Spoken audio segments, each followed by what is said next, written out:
checking up, just making sure everybody's all right. I have to take a small break, like a bathroom break. I'm going to run a 2-minute ad and I will be right back. But I love you guys. So just stick right there.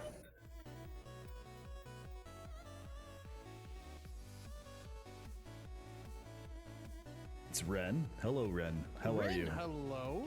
Ren? Ren's back. Ren, did you have to go grow the chicken for dinner? Probably. That's what Ren does. so. Didn't you know that? I did not know Ren grows Ren chickens. Ren only uses organically grown meat birds. Me bird? I couldn't think of the word chicken.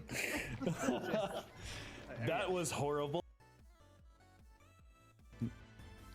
9, 10, and 12 all suffered dude protags, yeah. Absorb.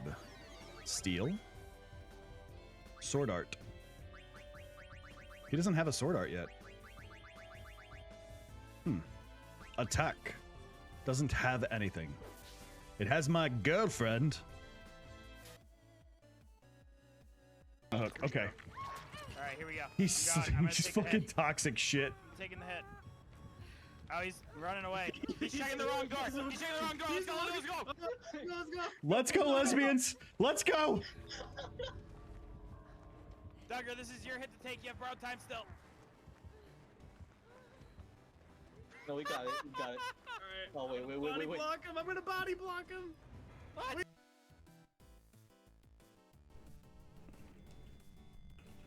All right, Chris, if you could write in that book for me, that would be great.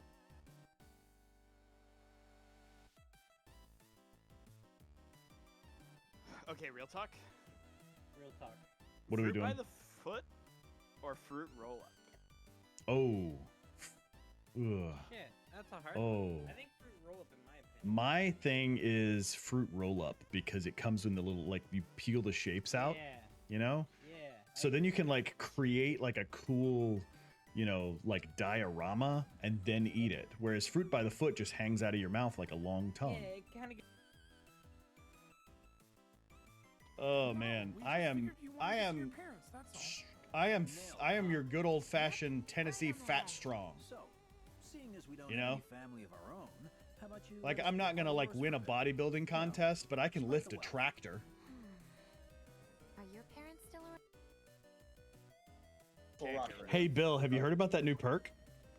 The ready button? I haven't. Could you tell me more?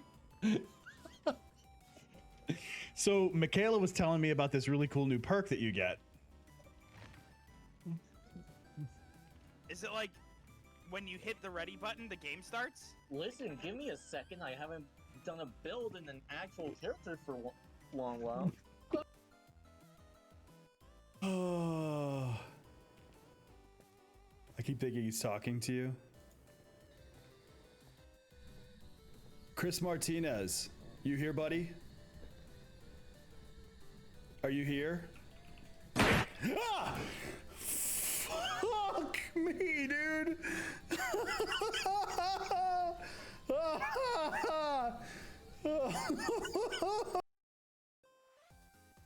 Okay. Alright, here we go. He's I'm gonna just take the fucking hit. toxic shit. I'm taking the hit. Oh, he's running away. He's checking the wrong door. He's checking the wrong door. Let's go. Let's go, lesbians! Let's go!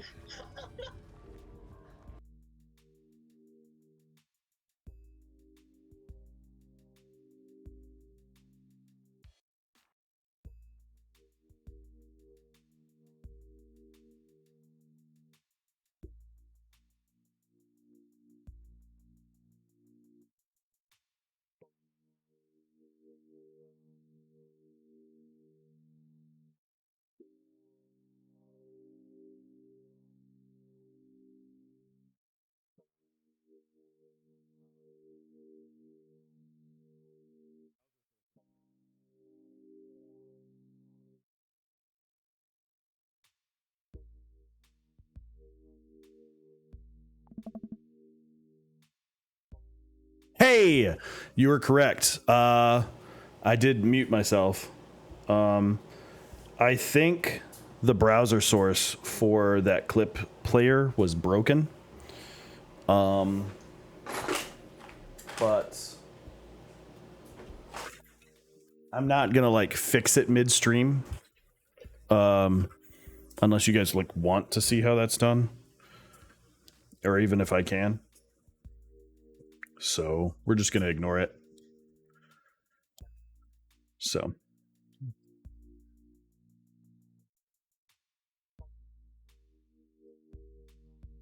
There we go.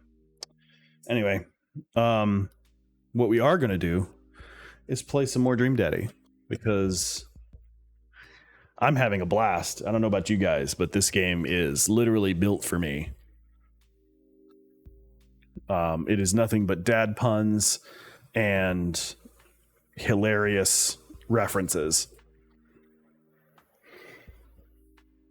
So, let us continue, shall we? Shall we? All right. We're back in. Amanda. Morning, sleepyhead. 5 more minutes. You have never let me have 5 more minutes, so get up. Fine.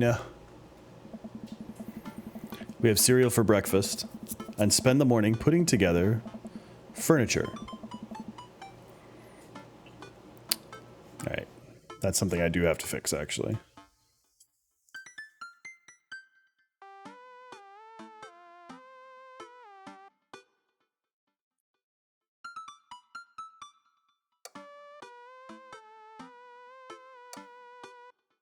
We're going to save it really quick.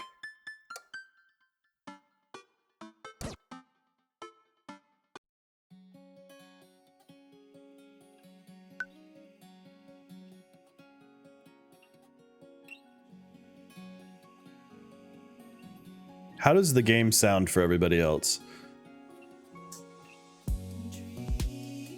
It seems like it's a little too loud.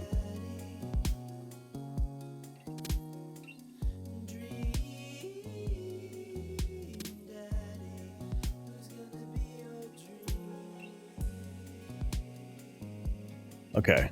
I don't want it to like completely drown me out, but I'm trying to like dial this in because this game feels loud in my head. So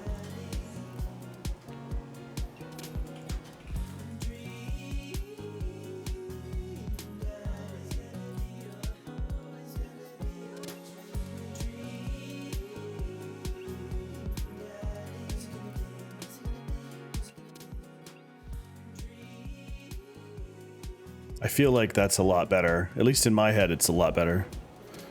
So we're going to continue. Oh, wow. They like make a whole bunch of autosaves.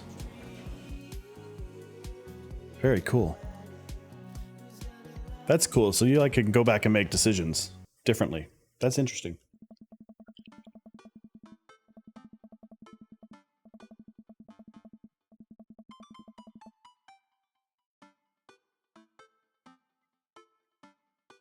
We have cereal for breakfast and spend most of the morning putting together furniture. Amanda is much better at interpreting the tiny manuals. We're able to put together a few shelves and one desk. But I'm pretty sure it was supposed to be a bookcase.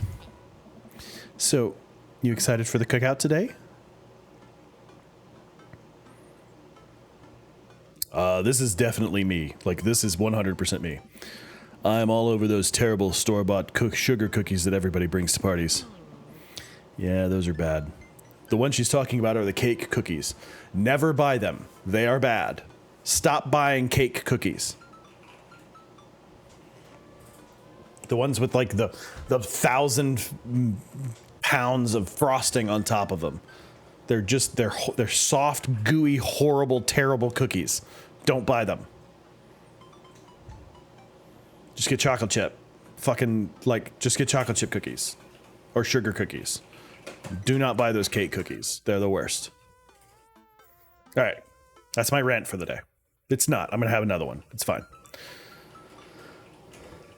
The ones with like the thick, like the thick cake-like cookies with like the gobs and gobs of frosting. Yes, they're the worst. They're literally the worst.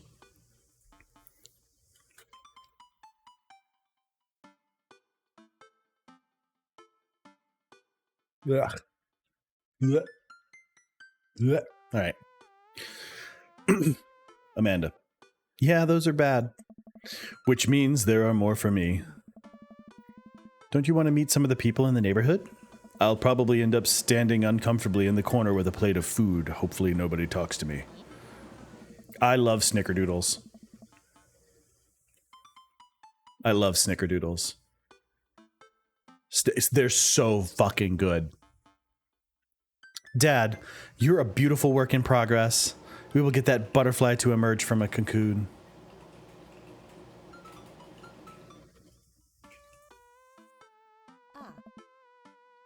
The social butterfly? Well, we better start getting ready. We definitely don't want to be late. What? No. We have to be fashionably late. Who shows up to a cookout on time? You know what? We're going early just because you said that. I head out the door and Amanda reluctantly follows. We walk across the street to Joseph's house with store-bought veggie plate. I'm terrible cook if it doesn't involve a grill. This is not me. I'm a fantastic cook. Anybody who's lived with me or has eaten with me knows that I will cook up a storm. I am very good at it. I'm fantastic. You would all be so lucky for me to cook for you. Is what I'm saying. You would be very lucky for me to cook for you. Because I'm good at it. And I make good food. Just saying.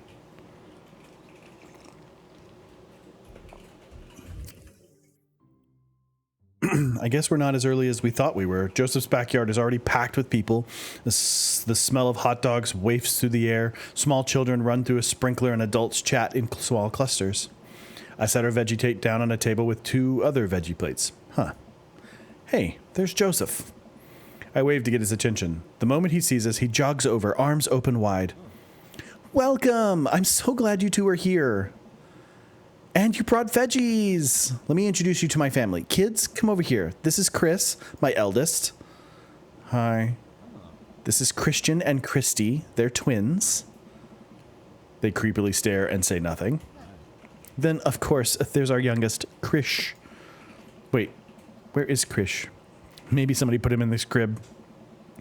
Oh, no. Oh, no. It's the woman from the bar the other night. What is she doing here? Oh, and how could I forget my lovely wife, Mary?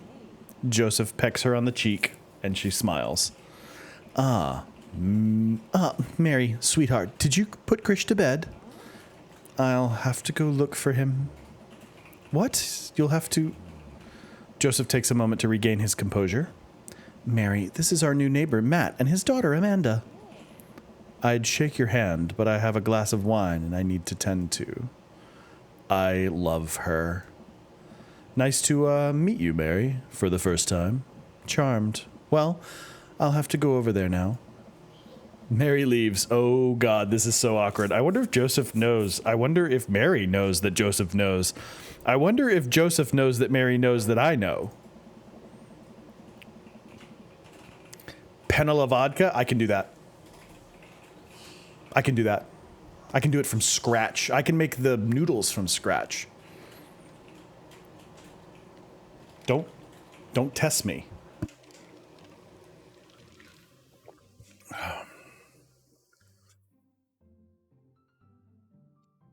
It takes all of my energy to not run away from this barbecue and start fresh in a new city. My wife has a wonderful sense of humor, but please, you two enjoy the barbecue. All the guys here are really excited to meet you. Amanda and I mill around trying to find some food to spread out on a table, and I pick some deviled eggs. Amanda grabs a small paper plate and immediately begins piling it with baked goods. I don't want to have to make friends. Come on, Dad. Who are you going to party with when I go off to school? But I don't want to have to do pleasantries. Dad. They're going to talk about the weather. Go. Do it. Make a friend. But how could I possibly abandon my only child at a social function? That's bad parenting. This plate of cookies is my new dad. Bye. Amanda shoves me to the center of the yard. Well, here goes nothing. I look around the party and I'm surprised to see some familiar faces. Isn't that the barista from the Coffee Spoon? Oh, dang, Robert's here. Didn't that guy throw a frisbee at my head? Isn't that the guy who was throwing a fit at Dead Gotham Beyond? And Amanda's teacher? Hey, I know Craig. But wait a second. All these people live in our cul-de-sac? That can't be right. I'd better investigate. Any of the dads intrigue you so far? Honestly?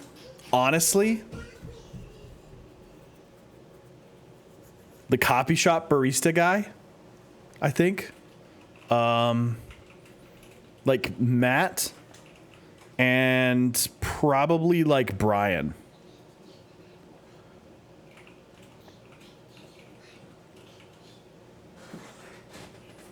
Yeah, the bear dad.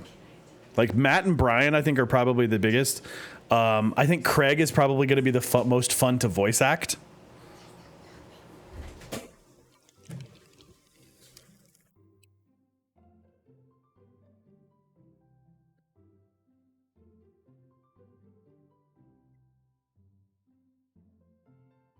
I'm actually a pretty big fan of Hugo too. I really like, I think Matt and Hugo are probably pretty tied. There's something about like intellectual men, you know? And I don't know, the awkward, like Matt's awkwardness is just really cute. Like that's really cute, right? I don't know. We'll see. We'll figure it out. I think we're going to do this one. We're going to do this one. Matt and Hugo seem to be embroiled in an intense discussion. Craig also looks on, smiling politely. I walk over to say hello. Well, I don't think it's fair to try and compare two art movements like that. Periods in art only exist because they're a unique byproduct of the social and political climate and of a time and place. And to try and take something like, say, the Rococo period and compare it to postmodernism in America, well, you're completely disregarding the context of which a work as art is created. Matt and Hugo seem to be so busy talking that they don't notice me. Craig leans in. Dude, I have no idea what's happening.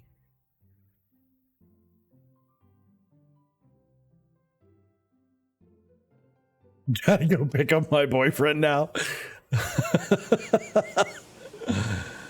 Oh, man.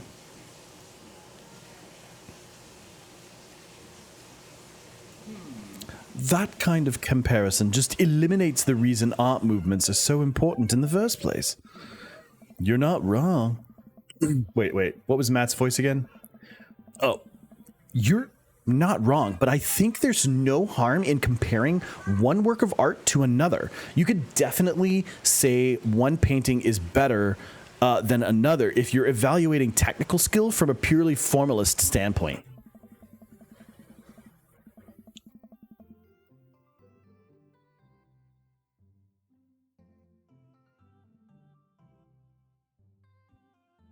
If I showed you a Matisse and then something by the Dutch masters, which one would you say shows more technical prowess? I am so lost right now. I shoot a worried glance over to Craig, who returns it. Well, sure. You could say that the Dutch masters were technically more skilled, but that I would argue that the Dutch masters were better painters. Matisse had better paintings overall.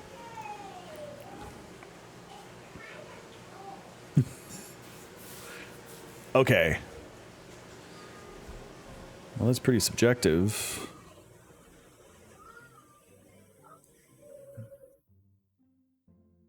Aaron is the blonde guy. He's the Christian pastor.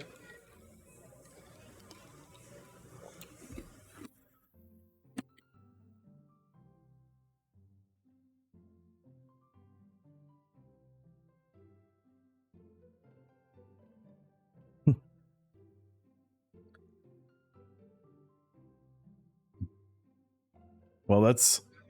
Oh, man. I don't know what to say. I don't like the art is dead, because that's kind of a pretentious thing that idiots say. pretty subjective, also seems kind of rude, and they're both staring at me like, what are you going to say? Are you going to say a thing? Say a thing. So I'm kind of like, maybe I don't know what you're talking about, but I kind of do know what they're talking about, but okay, we're going to say I don't know what they're talking about. We were just discussing the importance of context when talking about artwork. Listen, all I asked was if you liked Van Gogh or Picasso better. Hugo throws his hands in frustration. But they represent two completely different periods art movements. How could I possibly choose between the thick, creamy impasto of post-impressionism and the abstractionist beauty of cubism? Man, that is way above my head. Me too. It's all good, man. Cool thing about art is that we all perceive it differently. Oh, it's all good, man. The cool thing about art is that we all perceive it differently. A single piece could totally be different, have a different effect on each person, and looks at it, and that's awesome.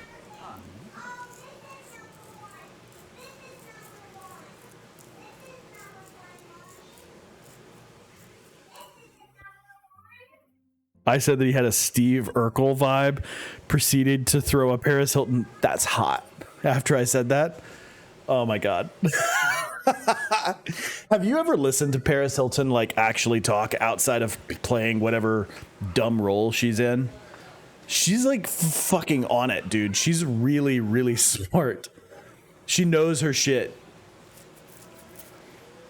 Like, she fucking knows what she's doing. The character that she plays is brilliant because people underestimate the shit out of her. But she's really smart. But I know what you're talking about. That's hot. It's really funny.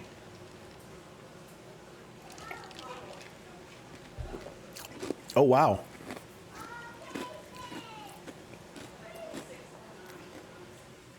That is an interesting piece of trivia. I'll have to remember that.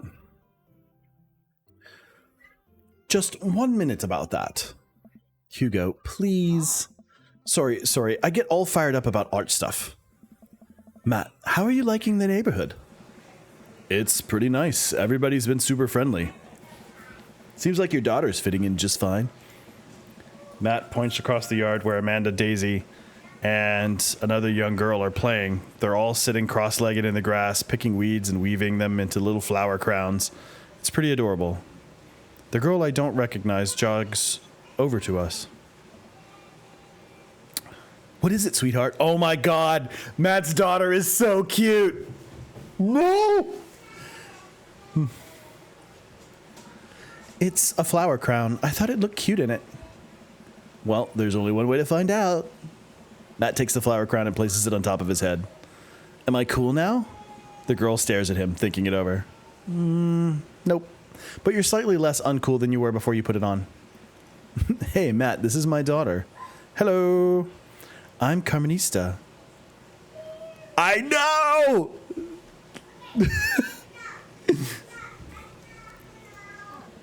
Amanda comes over with Daisy in tow. Dad, look, I'm making friends. Are you making friends? You better be making friends. Yes, actually, Amanda. Are you... You remember the cool barista from the coffee shop and my old college friend and your teacher? Oh, hi, Mr. Vega. I didn't realize we were neighbors. Yep.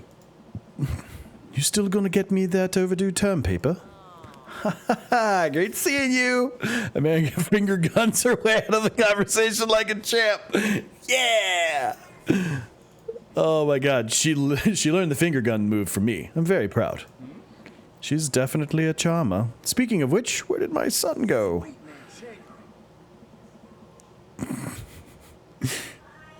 Hugo looks around the party. He must finally spot him because his eyes go wide. Ernest Hemingway Vega, are you smoking? Ernest is holding a lit cigarette. Nope. I see Ernest across the way. Casually takes a long drag of his cigarette and then flicks it into the gutter. Unbelievable. Excuse me. Hugo marches over to Ernest. I turn my attention to Matt and Craig. Kids, right? Man, I do not envy Hugo. The last barbecue we ate, Ernest tried to shove a sparkler down Joseph's pants. Nearly burned half the yard. And the barbecue we had before, that, he actually burned down half the yard. And then it spread onto my lawn and burned down half my yard. Hugo walks back over to us, practically dragging Ernest behind him. Everyone, sorry about that. Matt, this is my son, Ernest. Hello. Ernest looks away, sulking, his hands shoved deep in his pockets. Hugo nudges him impatiently.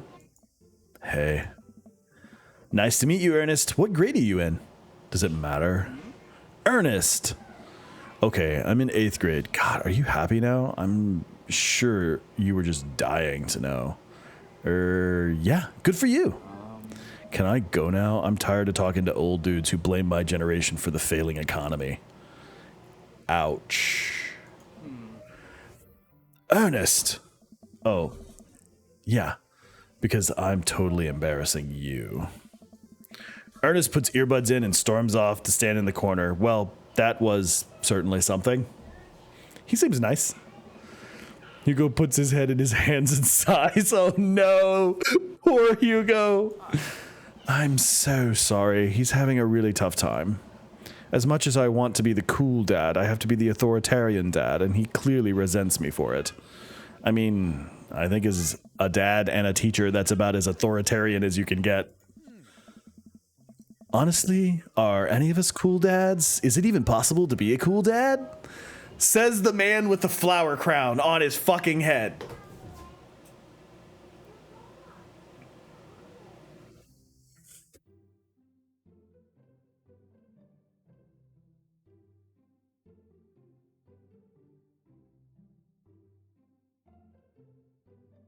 I'm a cool dad. Look at this. Look at my hair. Cool dad.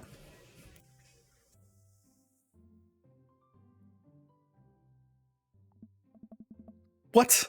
I'm as cool as a cucumber. See? See? That right there. You can't say that. My kids think I'm cool. But for how long, Craig? How long do we get to be cool dads? I don't know. I think we have to accept the fact that as dads, we've become the machine that we once raged against, and accept our fate to unironically wear socks with sandals. Your kid may think you're cool now, but the moment that they hit puberty, you're doomed. Amanda's 18. She still thinks I'm cool. I yell across the yard to my daughter, Amanda, I'm cool, right? Amanda just laughs. She keeps laughing. I see your point. As much as we all wanted. I don't think it's important to be as cool a dad as to be a good dad. We can't all be best friends with our kids. It just doesn't work. I mean, look at me and Ernest. Our jobs as parents is to make sure our kids turn out okay. Yeah, you're right. But it'd be nice to have it both ways. Hearing these guys talk about that makes me kind of think of my relationship with Amanda. We get along so well. But there might come a time when we won't. Is college when that happens? Don't let us eat up your time. Matt, go meet some of the other people around the neighborhood. Okay, how about Robert and Brian? I walk over to Robert and Brian, who are chatting over drinks, determined not to be weird about what happened last night. I hope Robert feels the same. Hey, guys. Matt, how the heck are you? Settling into the neighborhood all right? Oh, you betcha. Got a living room in order at least? That's great to hear. I've been doing some living room work myself. Finally got the old 50-inch in there. Game looks great in high def. Oh, boy. Matt, have you met Robert yet? Yes, I believe we met briefly. Hey. Robert takes a long sip of whiskey. Robert robotically extends a hand. I shake it as he stares unblinkingly into my eyes. Oh God, what does it mean? How's it going? It's good. Robert focuses on the whiskey he's holding. He takes a long sip. Great. Look at my friends becoming friends. Us dads gotta stick together, you know? I fucking love Brian. Who doesn't love this guy? Look at him. God. That's the guy right there. That's...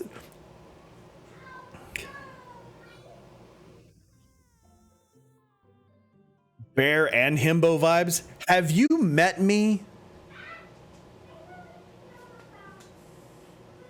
Right here.